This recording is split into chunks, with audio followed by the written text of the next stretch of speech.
Join the Thinking in English Conversation Club right now and get a 7-day free trial. That's right, 1 week free to see if you enjoy our conversation club. The only way to improve your English speaking ability is by speaking, and speaking as often as possible. And the best way to do this is with my conversation clubs. Join small groups of other Thinking in English listeners, along with me and professional English tutors, to discuss fascinating topics, learn vocabulary, and really improve your English. All of our clubs are conducted online and are an amazing space to practice, test yourself, and meet interesting people. We run clubs 6 times a week, and the more of you who join, the more sessions we will run in the future. You can join the Conversation Club right now for just $10 a month. And if you sign up today, you can get a 7-day free trial.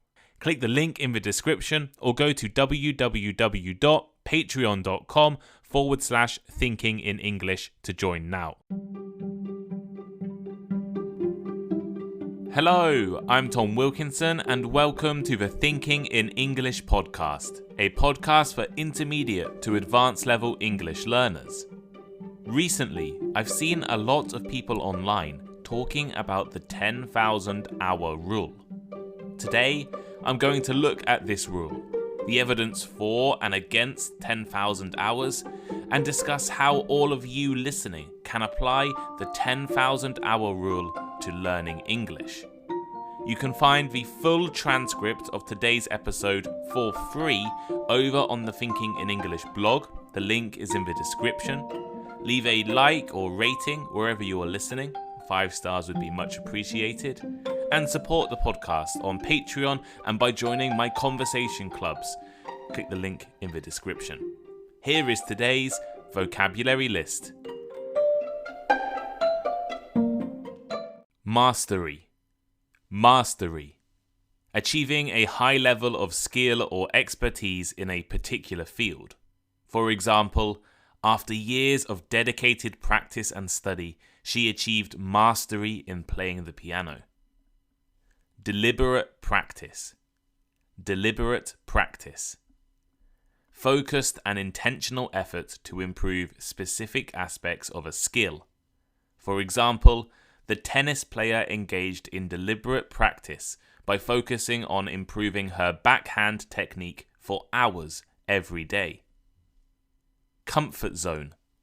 Comfort zone. The level of difficulty or familiarity within which a person feels at ease. As in, he was hesitant to take on new challenges because he preferred to stay within his comfort zone. Second nature. Second nature. Something that has become so natural and instinctive that it feels effortless. For instance, after years of experience, driving a car became second nature to him. To propel. To propel.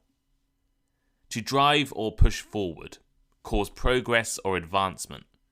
For instance, the success of their innovative product propelled the company to the forefront of the industry. Sustained effort. Sustained effort. Consistent and continuous application of energy or resources, as in, the athlete's consistent and sustained effort in training allowed him to reach the top of his sport. Multifaceted. Multifaceted. Having many different aspects or elements, as in, the job requires a multifaceted skill set, including problem-solving, communication, and leadership abilities. Knack. Knack. A natural skill or talent for doing something. For example, she has a knack for solving puzzles.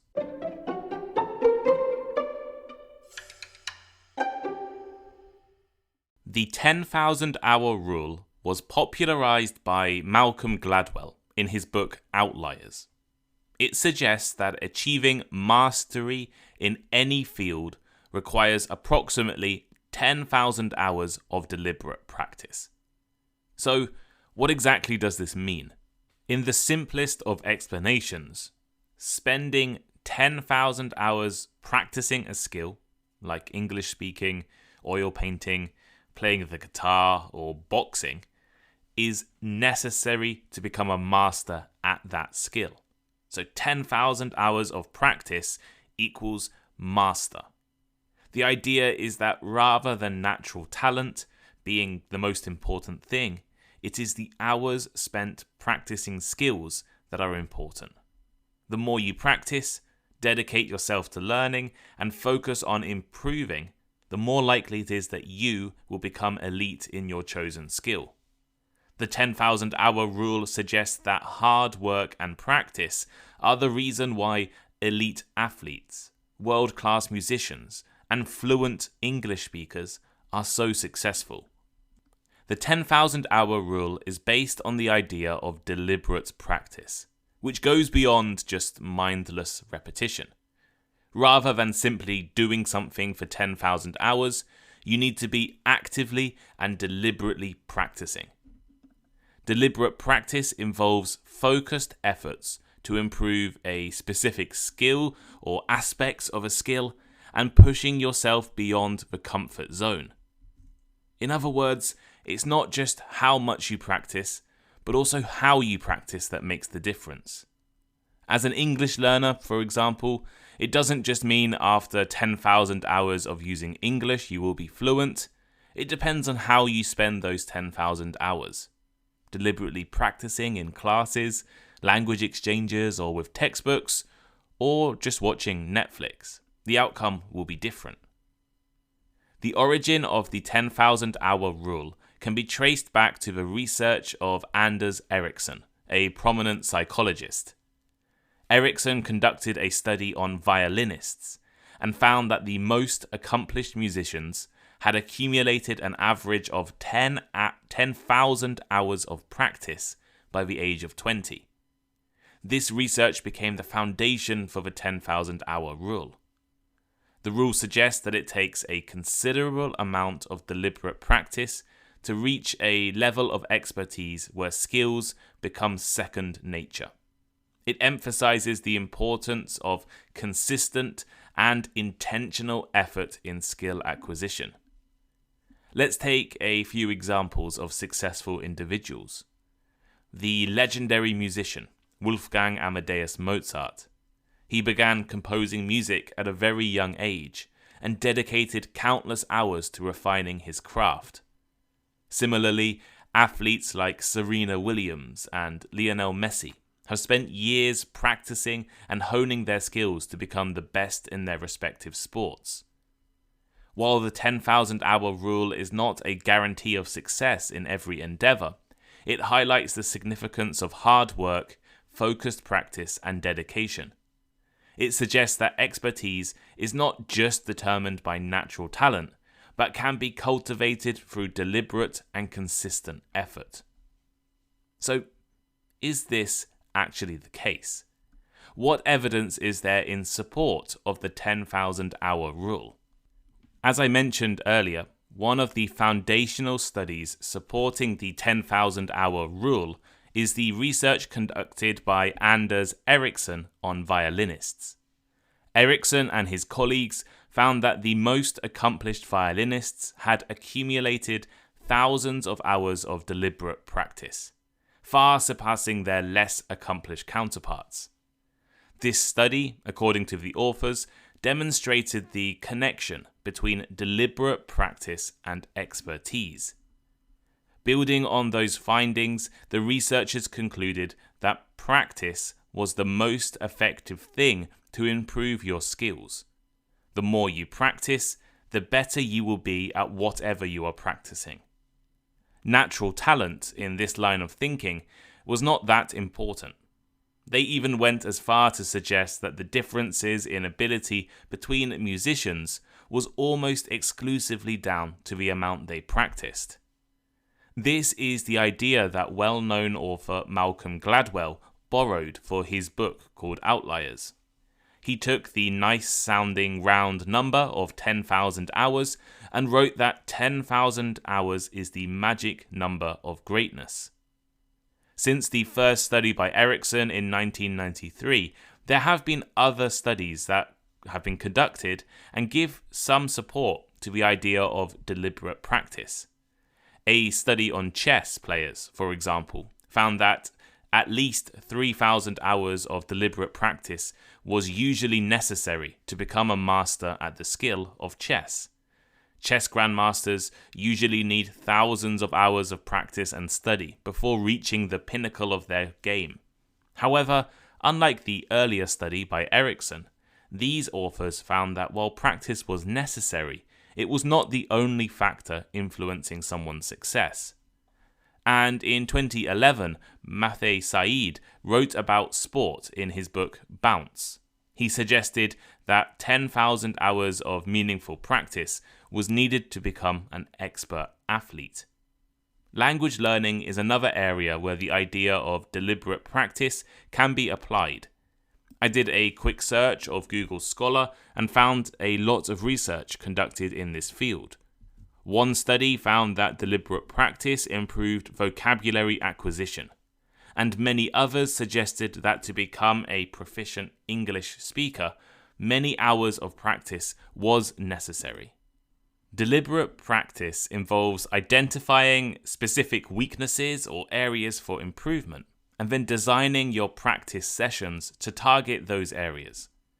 It also emphasizes the need for regular feedback, guidance, and reflection. By focusing on challenging aspects of the skill and receiving feedback to refine your own performance, learners in any skill can make more efficient progress. Consistency is another crucial aspect of the 10,000 hour rule. Regular and consistent practice over an extended period, maybe even years, allows learners to build upon their previous knowledge and skills, leading to gradual improvement and ultimately mastery. It is the cumulative or added up effect of sustained effort that propels individuals towards expertise. All of that sounds quite convincing, right? 10,000 hours, or a lot of hours in any case, of deliberate practice is the key to mastering a skill. This makes sense. But there is a slight problem with the 10,000 hour rule. Most modern research done by scientists disagrees with its central idea. Lots of practice and practice alone will make you a master. Right? That's the idea of the 10,000 hour rule. Natural talent and other factors aren't that important. It is practice that's the most important thing. The chess study I mentioned earlier summed up the criticism of this idea in its conclusion. Deliberate practice is necessary but not sufficient. In other words, you need to deliberately practice a lot to be great at something. Of course, you need to practice a lot. But it's not the only thing. It's not the only factor affecting your skill. They pointed out that if you look at chess masters, the amount practiced before reaching the master level varied between 728 hours and 16,120 hours. That's a big difference. A few years ago, a group of researchers tried to reproduce the study conducted by Ericsson in 1993. That was the base for the 10,000 hour rule. And they were much more scientific. They used more violinists in their study than Ericsson did. They used tighter controls, and they pre-registered their approach, meaning they confirmed their plans and analysis before starting the research. What did they find? Well, of course they found practice was important, but it's not as important as the 10,000 hour rule would have you believed. And it's not actually that useful to predict elite or masters at a skill. They looked at 3 different groups: highly skilled elite violinists, good violinists, and less accomplished violinists. Less accomplished violinists had only accumulated around 6,000 hours of practice by the age of 20, while the better violinists had averages of around 11,000 hours. And that does support the 10,000 hour rule. People who practiced for 10,000 hours were better than people who practiced for 6,000 hours. But here is something slightly more confusing.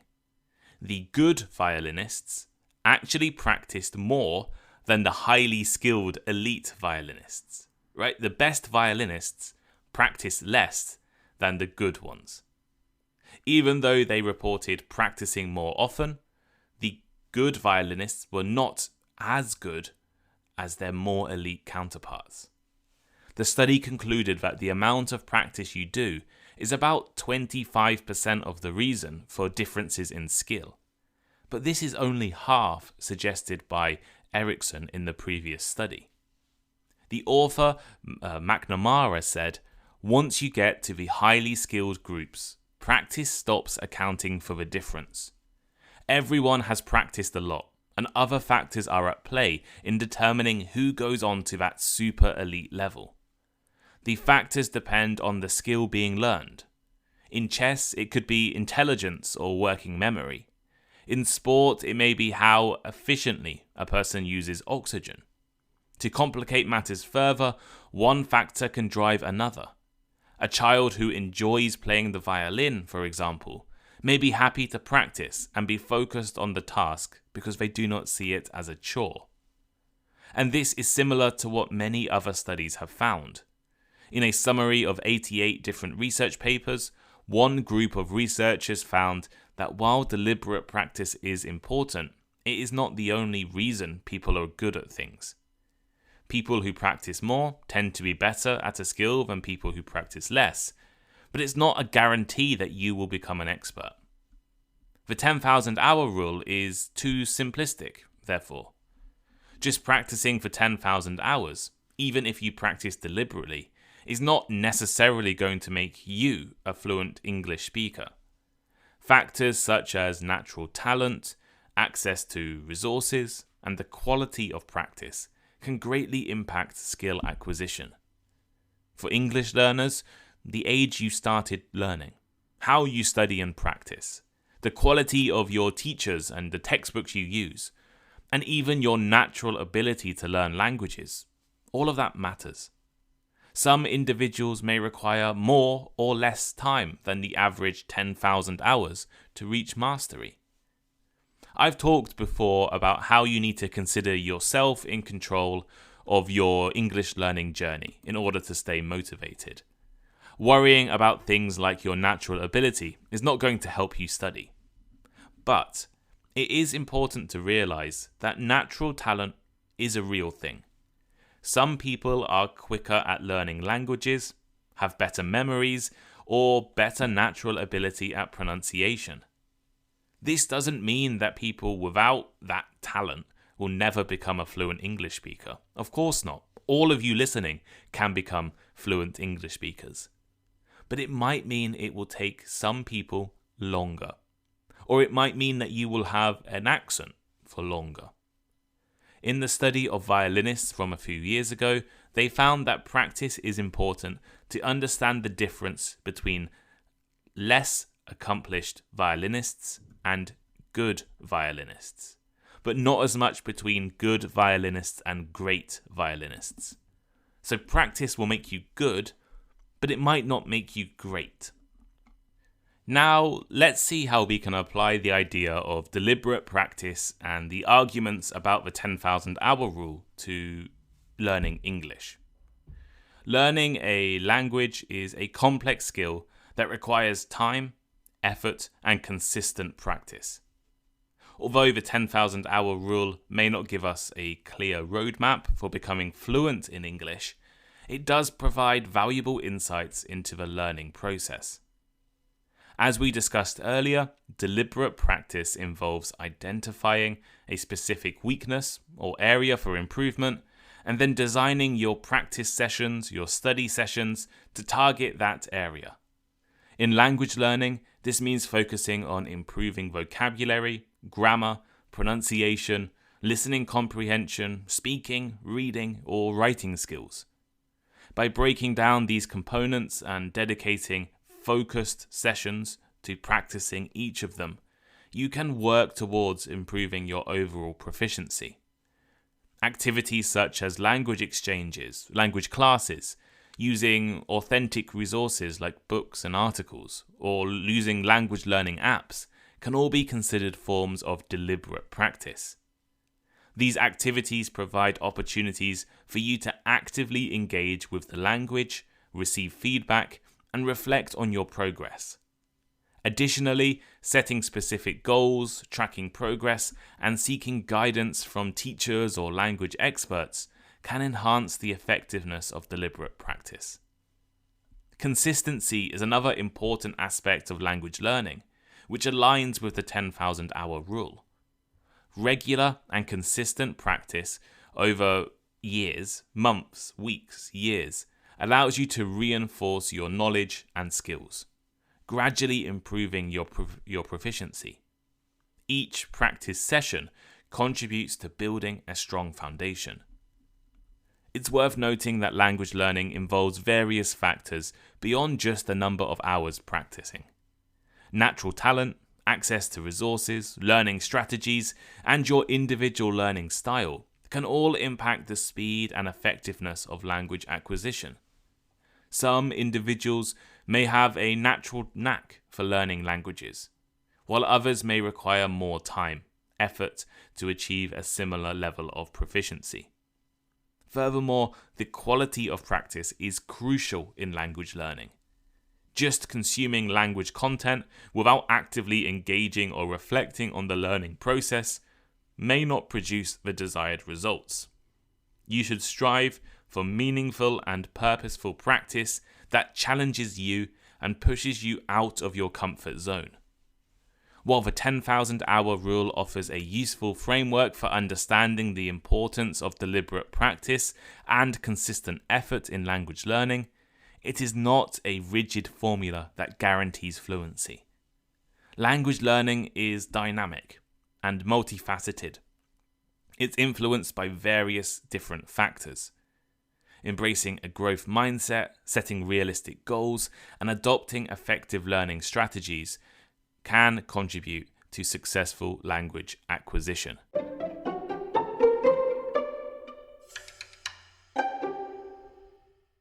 So here is today's final thought. The ideas of deliberate practice and the 10,000-hour rule offer valuable insights for English learners. While practice is important, it is not the only factor that determines success in language learning. Natural talent, access to resources, and effective learning strategies can also influence your progress. As you pursue English fluency, stay motivated, practice consistently, and try to adopt a growth mindset. Believe in your ability to succeed, set achievable goals, and remember that with dedication and perseverance, you can make a lot of progress in your English language journey. But what do you think? Do you believe in the 10,000-hour rule? Or do you think it is too simplistic? Let me know by leaving a comment on Spotify, a comment on the Thinking in English blog, on the transcript for this episode, or reach out on Instagram and send me a message. While you're over on Instagram, follow my account. We're now posting with every episode vocabulary graphics on Instagram as well, so you can check out the vocabulary over on Instagram. Also follow me on YouTube. All the episodes are going to eventually be uploaded to YouTube. We're doing 3 or 4 a week at the moment. Leave a rating, 5-star rating wherever you are listening. If you love listening to Thinking in English and you want to support me and support the podcast, please do. Please subscribe to Patreon. Please join our conversation clubs, an excellent way for you to practice English. Join our study groups and lots of other things. So go and join Patreon. There's some big announcements coming for Patreon as well. So make sure you're subscribed to Patreon right now so that you'll be able to use my new announcement as soon as possible. But thank you guys for listening today. I hope you have a great day, a great week, and I'll see you next time. Goodbye.